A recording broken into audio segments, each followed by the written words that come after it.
Welcome to Artist Space Books and Talks. Thanks for coming tonight. We're really happy to be screening Ashim Ahluwalia's 2005 documentary, John and Jane, which follows the lives of 6 Mumbai-based call agents. The film documents the formative process individuals undergo to prepare for their jobs as outsourced laborers and the resulting experiences of the call centers. Following the film, which is 83 minutes long, we'll have a discussion between artist Mario Pfeifer and Radhika Subramaniam, the chief curator in New School's Sheila C. Johnson Design Center. That will focus on the issues of cross-cultural labor and translated cultural identities amidst a globalized society. We'll end the evening with questions from the audience. So Mario Pfeifer is an artist living between New York and Berlin and studied at the Stadelschule Frankfurt am Main.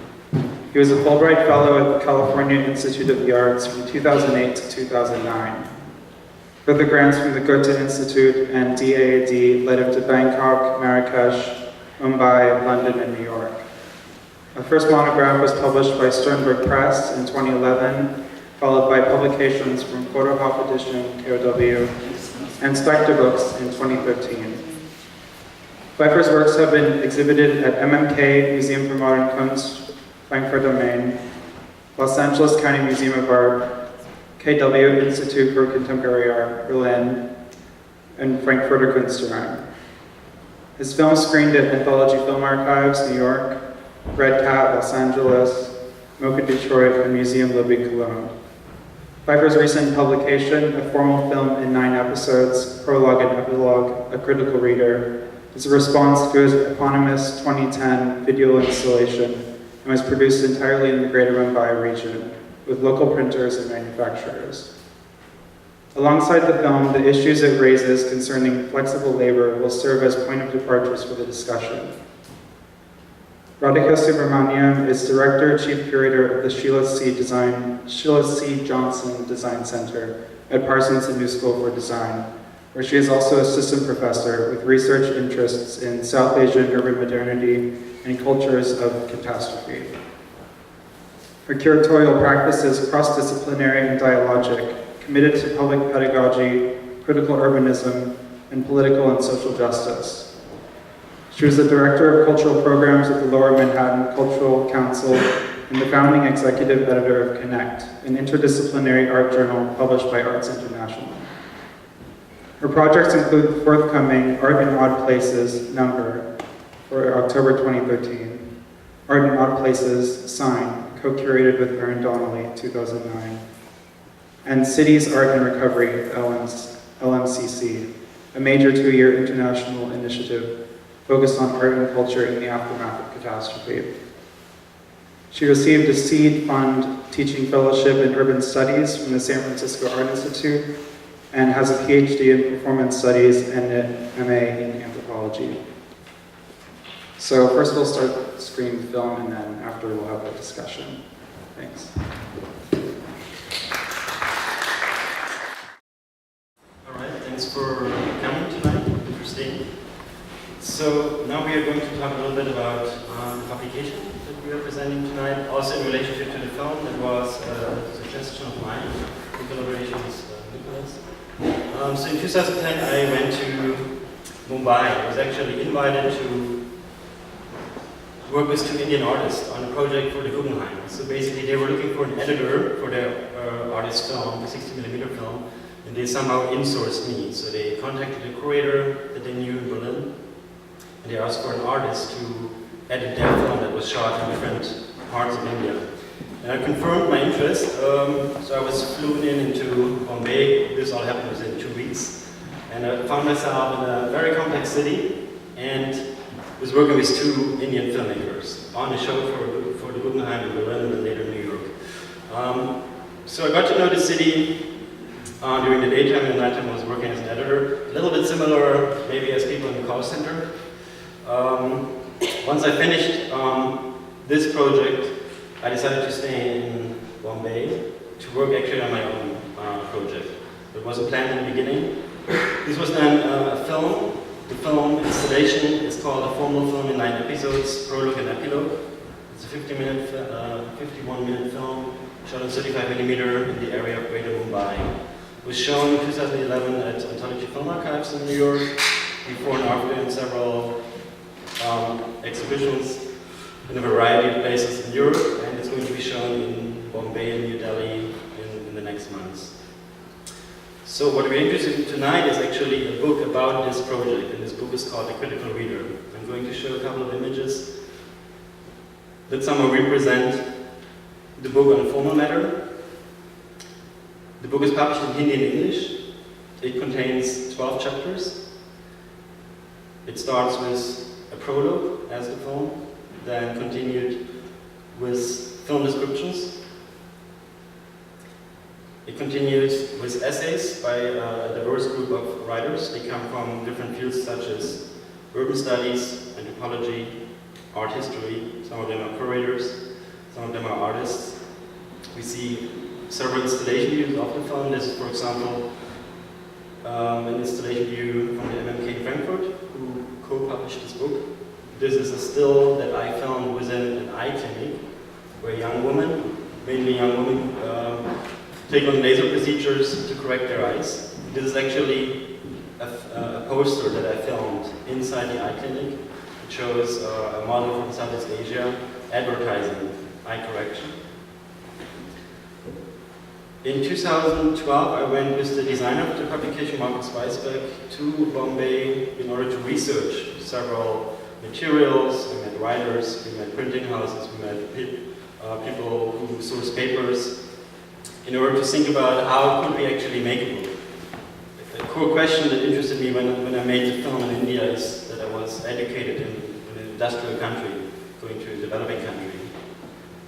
How is it possible that I would make a film that would somehow justify my time being there, but also thinking about for which audience do I want to conceive a piece of art. And it was pretty clear to me that I wanted to conceive a piece of art for the audience that was surrounding me, which were like citizens of the city, but also from where I was from, basically the West. So when we were thinking about the film, when we were thinking about the book, we immediately decided we're going to produce this book in Bombay, like my film. We're not going to produce a catalog somewhere in the US or in Germany or in Europe. We want to do it there. We want to use actually specific materials that you can only trace there, but we also want to use the labor that exists still in a huge diversity in a city like Bombay. And so the book actually consists of 6 different printing techniques. They start with 1 color offset and 4 color offset, to letterpress and to silkscreen. 2 sections of the book are printed on Xerox and copy machines. So these are, at the moment, the existing printing techniques that you can produce a book with a quantity of, let's say, 1,000 copies.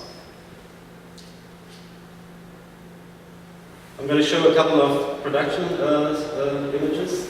So we started with the research. We met producers, we met writers, but we also met different designers.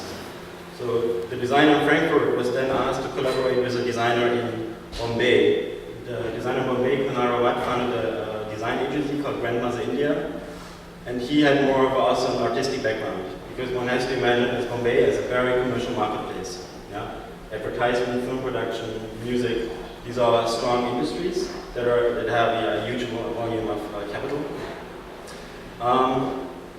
One response of the design of the publication was, when we were taking public transport, that every cab in Bombay has an individual typography on its rear window. So you drive through the city in these old Fiats that you saw in the beginning of the film, and you see a lot of information on the backsides of these taxis. And these information on the backside of these rear windows, they indicate social and economic information that relates to the driver and the owner of the taxi. And this was somehow very interesting for us, so we decided, okay, we're going to contact the designer who did research about this, and we're going to try to involve him into our book. So he was actually then the one who designed the chapter titles of each book, of each chapter.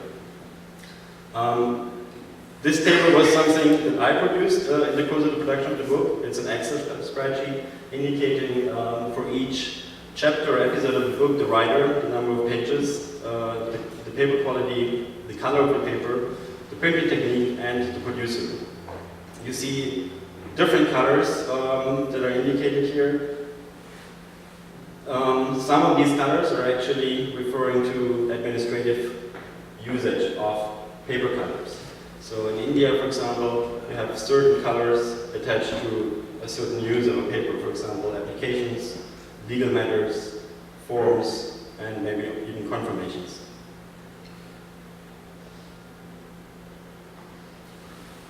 One printing technique I forgot to mention is actually the typewriter. So when you walk through public space in Bombay, and especially through the central areas like Fort, where you have courts and offices and a lot of bureaucracy, and you see people producing printed matter on the street. They sit with a typewriter, or they sit with a PC, or with a copy machine, and they produce printed matter for people who are sometimes illiterate, or they don't have a machine to get these legal documents designed.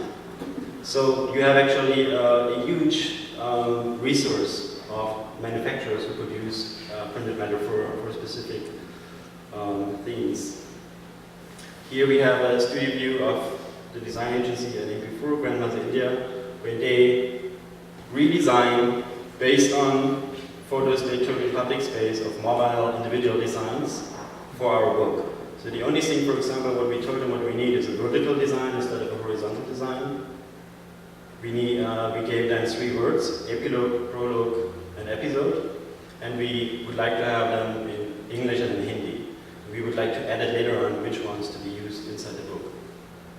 Yeah, you see on the one side a very traditional analog design in public space, but then you see also an InDesign platform where a young graphic designer applies his digital technique to something that is analogously moving through the cityscape.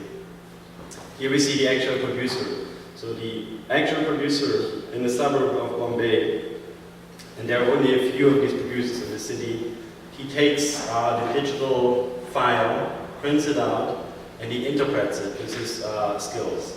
So each line you see on such a design is actually hand-cut.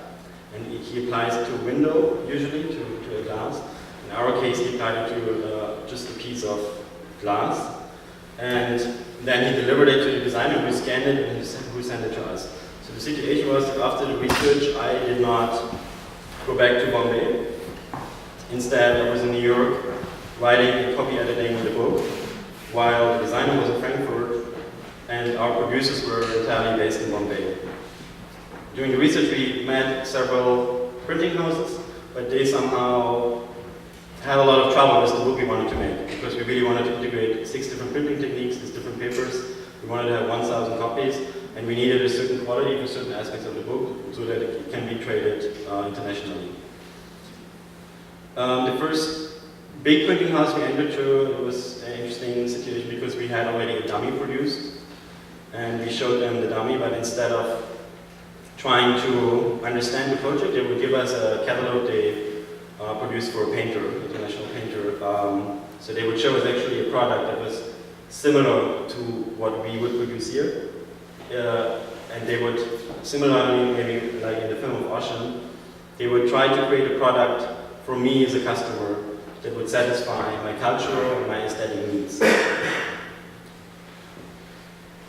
Later we found different producers that would actually take on this journey with us to make a complex book like that.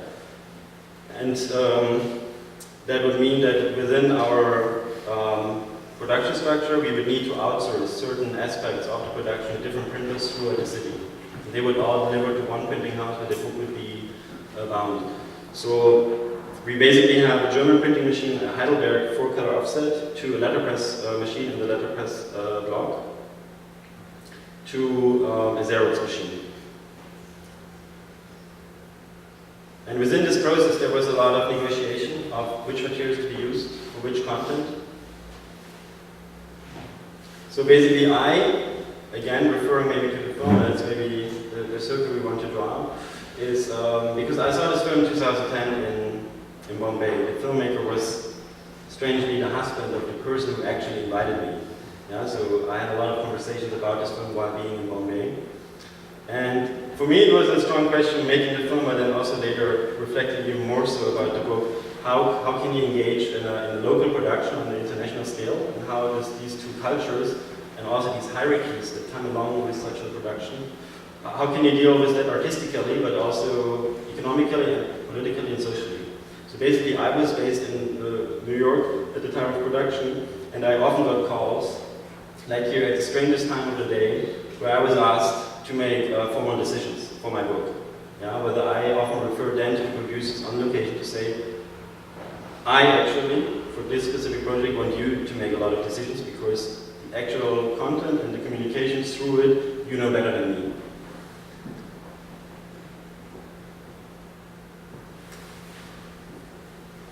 Okay. I'm going to try to knit the film and your project together slightly differently, because when I'm watching the film, I'm trying to make sense of a kind of everyday schizophrenia and what that means in terms of living and what that means in terms of your book, which is another kind of schizophrenic document, if you will, and schizophrenic in its production. And I was thinking of a footnote that Freud has in his essay on the uncanny. He's traveling on a train and he gets up to go to the bathroom and the door flies open and he sees this man, and he's an old man, and he's utterly repelled by this man. And then he realizes a split second later that it's himself in the mirror. And that is, you know, one of his seminal moments of thinking of the uncanny. And so I'm trying to understand what the mirrors are that people see themselves in, both with regard to the call center, and trying to understand in your book, which has so many different textures and so many different addresses, who these mirrors are to which one might address, even if the mirror might be oneself. So I don't know if that's quite clear, but something that lives in multiple different locations still orientates itself. The call centers and these individuals are undoubtedly orientated. And I wonder if you might think about where your book is positioned and what its orientations might be or are. Yeah, for me it was important to position the book not only in one culture, for example, so to speak, in multiple cultures, at least two. And one would be the original of its making, which is Bombay and maybe even the entire country. And that was somehow a little bit guaranteed by choosing languages that could be read in these areas, which is Hindi and English. But I also wanted to create a project or even a product that would speak to a local audience in a very straightforward way, in a very organic way. Yeah? Whether I thought and I intended that the product outside of this original place would also speak a language, yeah? to a reader or to somebody who's interested in the format of a book, namely through its materiality. Yeah? I personally also structured the book in two different parts. One is the formal aspect, like how does the book look, how does it feel, how even does it smell, and what is also the intellectual labor that went into this book. So I invited about 10 writers to work with me on this project. The basis was my film that I provided to any of the writers, but I, for example, didn't intend a specific issue to be determined in these essays. So there was a lot of space to engage with this or to engage with something else. Maybe even to engage with the book itself, which the two designers did in their essays. So I think, in generally, I'm very interested to moderate a situation rather than to position myself in the situation. I think this positioning is actually the process I'm most interested in. So to create a generation, whether with a film, where my film team had a lot of influence of how this film would be structured and how it would look like, the book has a similar ambition, namely to say, okay, we have a certain number of pages, these pages have to be designed. There are several people involved who will take these decisions how it will be designed, but then there are also writers who have a similar amount of pages, and they have to do something with these pages as well, yeah? In whichever way they're going to react. Since you raised the question of language, let me ask. The Hindi, some of which I can't read, it's very particular. The Hindi has an absolute register. It's the same way as saying the Indian English that the call center people speak is somehow not legible and not intelligible to the American callers who are calling them. The Hindi register is totally Sanskrit. It's one language of many in Bombay, many in India. Obviously, that was a deliberate choice. So it's not. The address is not simply India. It is some imagination of an India, because it is not. It's. I guess I would like to argue a bit that it stands for India rather than addressing any Indian who can speak Hindi. In terms of the entire project, or in terms of in terms of the language of that text. Because the language of the text stands for being Indian and stands for speaking to Indians who can speak Hindi. Right. Who are not all, but whatever. But it's the national language. It stands for something. But the kind of Hindi it is, which has had a strong and very complicated history, is a Hindi that only addresses a certain kind of population and addresses it in a very particular way. And could you frame? For example, the Hindi is a very Sanskritic Hindi. It's not an everyday Hindi. It's a Sanskritic Hindi created and enforced in many ways in the last 20 years or so. It's not the Hindustani of the movies, which draws from Urdu, primarily a language now considered to be spoken by Muslims. It's a language that draws from another vein, very strongly associated with being Hindu. This dichotomy is something actually that has a very strong history in Bombay. Bombay itself considers officially its language to be Marathi, so it's not Hindi at all. Marathi itself has a contentious history in Bombay because it's tied to a very regionalist party. So Bombaya, which many of us might speak, is a polyglot mixture of Bombay, Hindi, English, Gujarati, Marathi. So, which is to say that there were many, many complicated decisions one could have made, and it's not that there was a right decision to be made. But having made a decision, it has very strong implications.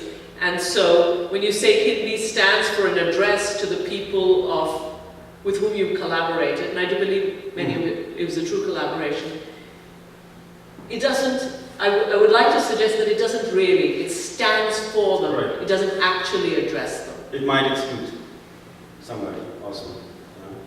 But this whole notion of translation, then, that was a very difficult process, even to find somebody who would be able and interested to translate text. I wonder if you might speak about the Google Translate, because I actually think it's very interesting in this context. So what happened is that over a course of maybe 2 to 3 months, I was talking to different people I knew in India, but also outside of India, in the UK, curators, to find somebody who would be able to translate these theoretical texts for us with a certain experience.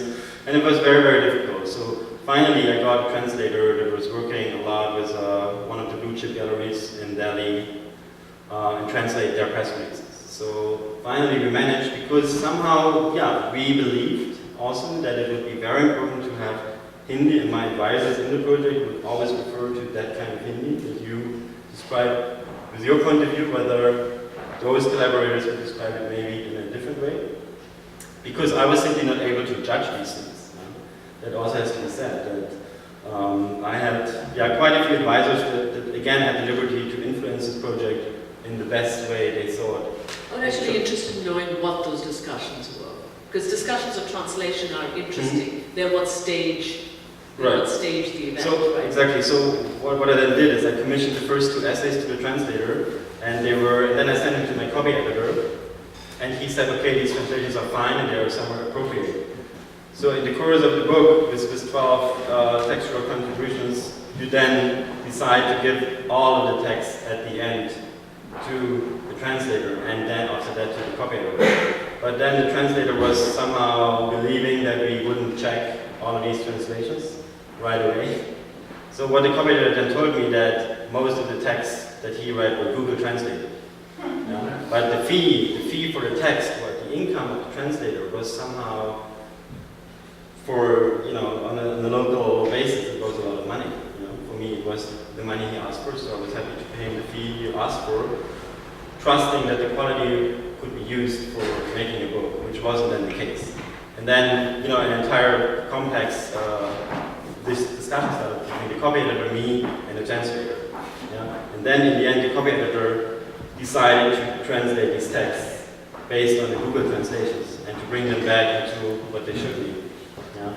But this was again also a problem that appeared in many different parts of the production of this book, that in my situation you have to trust a lot of people to be able to do that. Yeah, and you have to communicate and give a conceptual framework that you come to the result you expect. But you can never be sure, and you need this kind of advice that you would never have otherwise. So I actually love the Google Translate story because anyone who's American in this audience who heard the American values would surely feel they were Google translated. For sure, right? So I like, in a sense, there's something wonderful in that story and in the lack. So it's not an accusation. It's right. It's more saying we live in a world where many of us are, in a way, Google translating each other to each other, right? Yeah. Yes. Happens daily to me. Yeah. So. Sorry, you were going to say something more about the translation.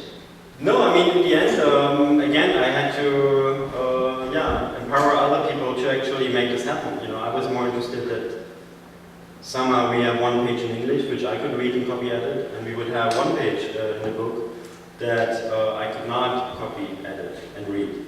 And I would not be able to make any kind of decision than to give somebody the power to make these decisions. And until today, I will never be able to read these texts. I will also never be able to read that book in a different way than somebody does it who speaks Hindi. Do you want to say something about why a book at all? You made a film. Right. And the book was after, right? Yes. So the film project started with me being in a cultural and geographical situation I was completely unknown of, and the resolution I took to actually decide to make a film was to approach anything that I saw and found interesting on a formal matter. That means to look at situations that appeared quite complex to me, that I could only understand by looking at them in their formal quality, but not actually understanding them per se, what they mean in the social, political, or economic context. So I did a lot of on-location research in different parts of the city. Then I had 2 research assistants. We took a lot of notes about these different situations, places, moments, rituals, and we discussed them collaboratively. And after that, I decided to shoot 9 episodes, a prologue and an epilogue, as autonomous films. Always a formal representation of something I was interested in, but that also had the depths of many discourses. And in the next step, when I edited the film, I actually had 5 languages in the film, like Marathi, like Tamil, like Hindu, English, the mixture of these languages. And I had to make a decision, how do I communicate the context and the discourses that are in these images and in these dialogues to an audience that doesn't speak these languages and that has never been there and doesn't understand all these rituals or these formal aspects. And I decided to create subtitles that do not translate what is being said. I used subtitles that describe an entire context, but also accept that, for example, a Western audience, which is not local, might not understand the full scale of what is in the image, whereas a local audience could grasp through understanding the language and the forms that are depicted much more. So in a certain way there was a need to communicate what is really happening in the film, because I always had the impression, even for myself, that I would only know bits and pieces of my own work, because these situations were so complex. Yeah, and so there the idea of a critical reader came about, because in the 2 publications I did before, I used similar approaches of having a film and a book that would reconsider the film. Yeah, in this case, it was because the film was longer, the context was more difficult for myself, so the book became also more difficult. Yeah, because it's a very diverse film. It has these 9 chapters. It is partly a documentary film. It has also ethnographic strategies, ecological approaches, and also fiction scenes. Yeah? And I thought it would be great even to hear from thinkers about my project, how they would actually engage with it, which is also very difficult. And how did you choose those people? How did you choose those who you want? Are those people you wanted to hear from, people you thought would provide a type of translation for your film to a non-Indian audience? There are actually writers in that book who speak of their own estrangement from that context and who problematize their own location in Bombay. So I guess who are the audiences those writers are writing to? Why did you invite them? Well, about the audience, I don't know. That has to be determined. At first, I would like to say that there are approximately 50% of the writers from India, from New Delhi and Bombay, and the rest from Western Europe, from Rotterdam, London, Berlin, Frankfurt. Maybe not even so important. So how did I choose them? Some of them were part of somehow getting involved in this film, namely curators and art theoreticians that I work with. I guess why did you choose them rather than? In general, like why did I choose? What perspectives do they bring? What did you mean? Well, at first, I mean, the first approach would be that as an artist, you might be interested to discuss your work with people from different approaches, urbanists, anthropologists, curators, art historians. That is genuinely something I'm interested in. Somehow, I often consider myself as the first audience, which doesn't mean you would exclude anybody else that goes to see an exhibition or that goes to see a film screening. Because the film touches on very different notions of cultural productions, I also thought it would be great to have a diversity in people reflecting on it. Again, I would say that the film was conceived in a very collaborative notion. So that means that the knowledge that was produced in that film somehow needs different readings, maybe, to be revealed. Something I could do myself. Yeah, and in a certain way, I would believe that a publication, whether in a digital or analog format, is a way to speak and to create a discussion, because it's very difficult to meet 12 people in one room and to discuss it, and to have an audience that would be there present. So the book is kind of an archive of knowledge too.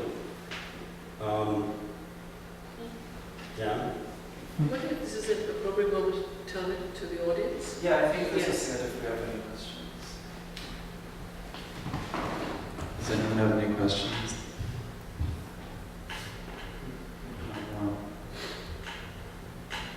I have one.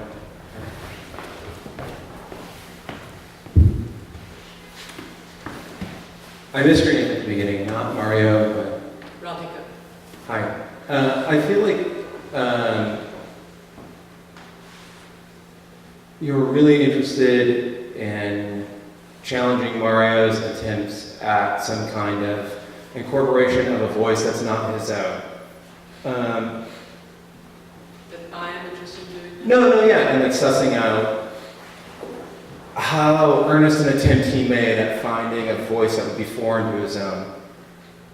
And I'm curious, what more could he have done, in your opinion, to find a greater pool of resources, of different voices, to help retranslate his own texts? Actually, that wasn't my question at all.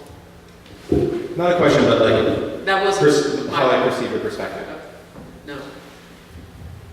The one thing in that text, the linguistic thing, aside from the papers, the material, the other things that were generated in collaboration with Indian printers, letterpress operators, designers, and so on, one thing that stands out as a kind of addressed only to Indians or other speakers of Hindi is the Hindi text. That text, so leaving everything as aside, that text has meaning. And that text has meaning more than just being in the language that it is. That language has, so in the same way, I'm trying to make a connection. There are many Englishes in Ashim Ahluwalia's, but they all have meaning, and all of you read them well because they were in English. Those Hindis have meanings too. And so when you make a decision, or when a series of decisions are made, and they're not necessarily Mario's, all I'm trying to do is situate us in this space where things travel continually, languages travel. As we know, these Englishes travel, they have many different meanings. The Hindis travel too, and the Hindis have a history of meaning. So it's not it's not a challenge, it's more a kind of thinking through what does it mean to position that Hindi, and to whom is that addressed. And so when we started talking and he mentioned the Google Translate, I actually think that's an interesting thing in itself, because it speaks to a certain kind of labor, which is what the translator chose to do, which is a kind of exchange into which one is put in when one engages like this in a kind of cross-cultural context. But I think one cannot be naive about the meaning of language and so it may read in some place where it simply stands for India, but it cannot read like it could read in some non-Indian place as standing for India, Hindi. I'm trying to say that you have to complicate that space as well, in the same way in which we have the capacity to complicate all the Englishes and all the critical vocabulary, and perhaps even some of the typographic and print and other kinds of things. We must be also equally capable of trying to complicate the Hindi, or know that space is a complex one. So that's the point. It's not to say, Mario, you could have done better or different. No, I also wouldn't interpret it like that. And I think, as you know, that I'm basically interested in communicating these issues. So one of the achievements that came through the book is that the film and the book will be then presented in Bombay and Delhi, in kind of intellectual spaces where actually people have the knowledge to discuss this amongst them. Because I'm actually, again, the moderator by showing this problem that I got suggestions, I followed them, I got advice, I tried to listen to a lot of people, but somebody has to take a decision. And I'm happy to take the responsibility of that project, how it exists, but I'm also, through the credits of this book, which go over about 12 pages, I'm also able and happy to point out to the people who took these decisions, to take them into responsibility of the decisions they took, not in a bad way, just in the notion of cultural production. Because I could not have taken these decisions at all. And I'm very happy I could have not taken these decisions, because my knowledge was not enough. Whether the protagonists in these films, they have supervisors who tell them how to react and what to do to achieve what. My achievement is actually a conversation where what you just said, somehow I find very interesting, because none of my advisors would have come up with this. And I would also think that they are pretty aware of these things, but they might have a very different approach to it. So that I find very exciting, to travel with this knowledge to Bombay and New Delhi, and to maybe even be better prepared for such a discussion, because until now it hasn't really approached me, because there might have not been a person that can judge it as well as you can. I'm surely probably. It just may mean different ways of reading a text, right? I think it's about but you have to find somebody who's able to do that. And there are, at the moment, in my environment, not too many, given the geographical locations we are in.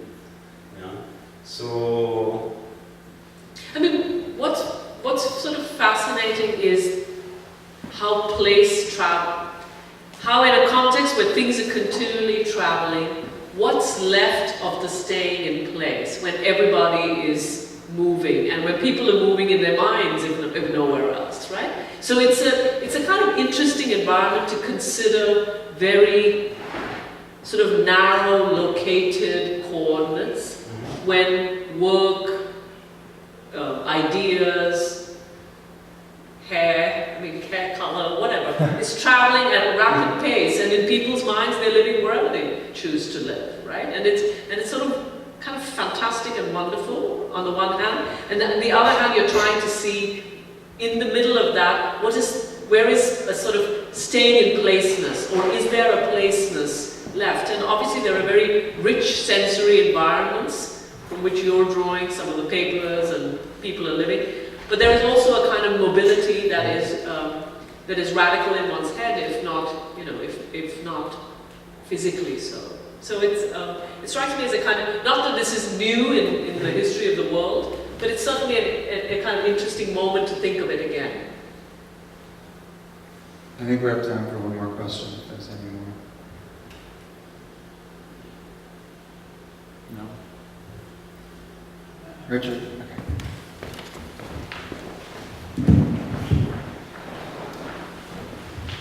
I'm not sure I'm going to be able to articulate this very well, but I'm kind of interested in relation to what Radhika just said about something that occurs to me in the way in which you're thinking through an approach to art production, which is seemingly a kind of formal assimilation and then reorientation in different ways. It's like the way in which you described making the film from a 0 point, as in like being in a certain place and absorbing certain formal qualities about space or sense of ritual or whatever, and then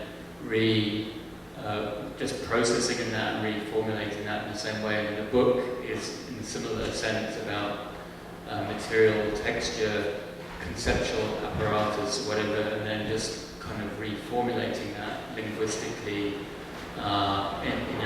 republishing it in a way. And I'm kind of just concerned or interested slightly about how that, whether that's like it's a kind of neoliberal impulse in a way to kind of to do that, to kind of absorb and then regurgitate without actually positioning somehow yourself within that. So I just wanted to see how you might respond to that. Right. No, I would think it differently. I think the positioning within a context that you might enter out of being privileged is actually very, very difficult and maybe dramatic activity, I would say. So simply the situation that I was flown into Bombay, and that I decided to stay longer, that I was having an apartment, which is already something very special in Bombay, where the real estate is as expensive as in Tokyo.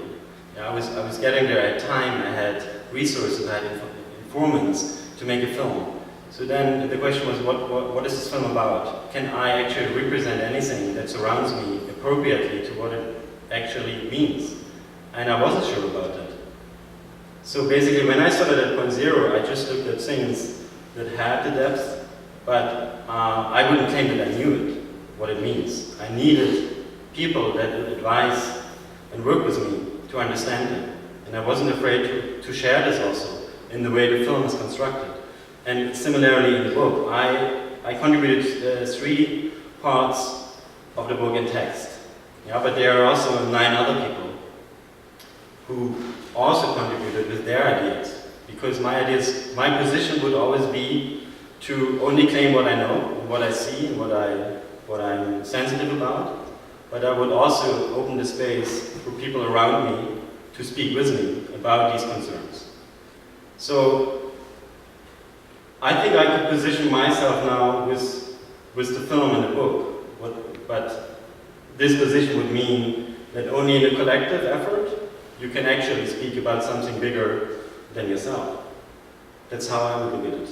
And the neoliberal gesture in that of approaching something formal, for me this term formal or formality or formalism is actually quite honest approach to something that is right in front of you, something that you can judge on its formal material quality. And then you have to investigate where are these materials from, why do they look like they are. And I think, yeah, the neoliberal gesture point of view would actually be more like accepting it as a product, as it exists, and consuming it in the same way than you're asked to do. Yeah, I would say that there are a lot of controversies also in the book on the textual productions. I actually referred in the conversations I had that are printed in the book more towards my interlocutors, and I was interested in issues they raise in their work, for example. I used only my film maybe to get in touch with them to talk about issues they think are important. Yeah, so I think this referring to other speakers is, yeah, it's for me more of actually a political stance. Yeah? It's about communication, it's about exchanging ideas rather than positioning yourself with your idea in an environment. Moderator, is that a position, Richard? I mean, I guess that's partly what you're asking, right? Is it?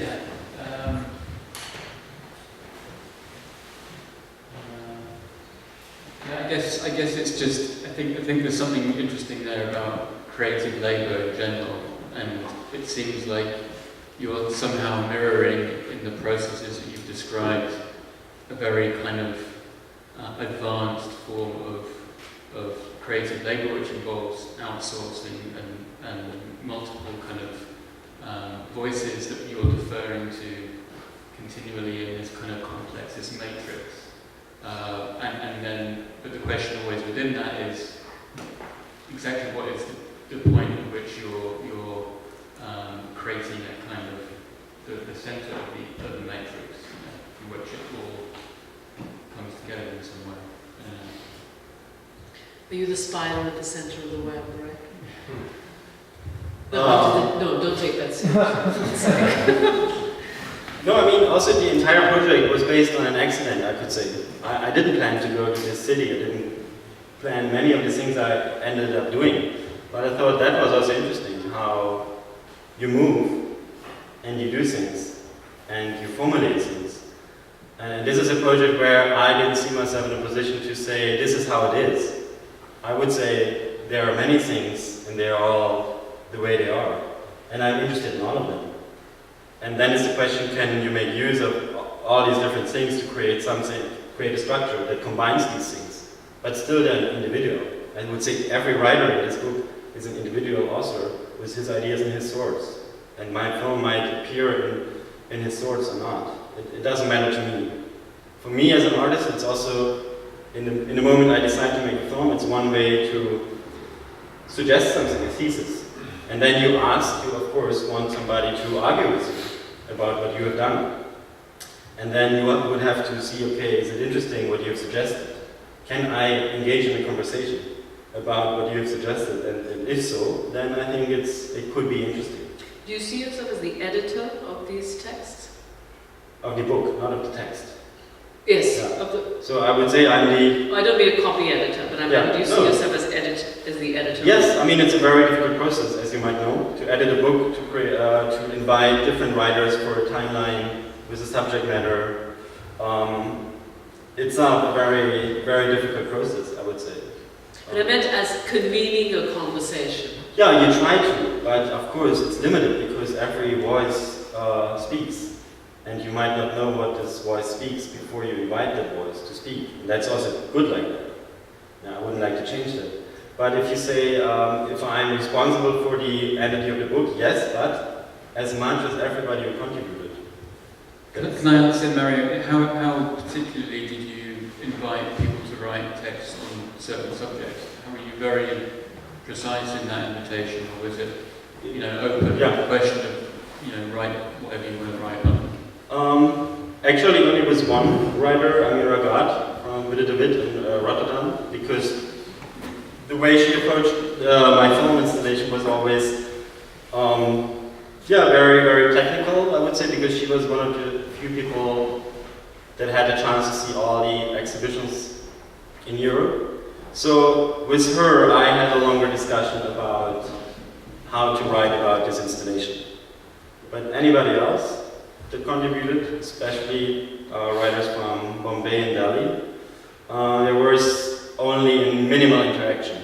There was either a meeting or an email conversation, and I wouldn't know what to expect when I got. But you said, but they saw the film.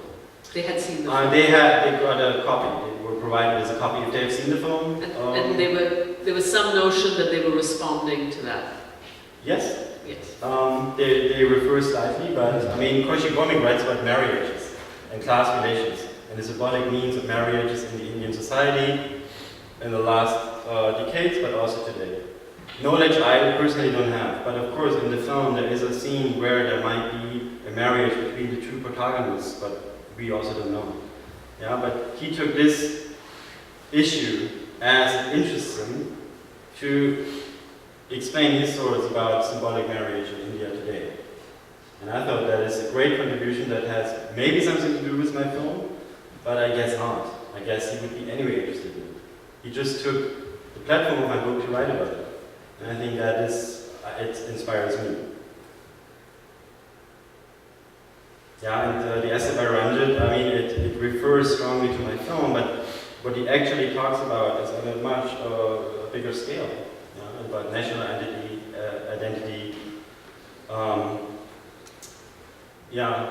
post-colonial discourse within India, within representation of its own culture, labor of translation.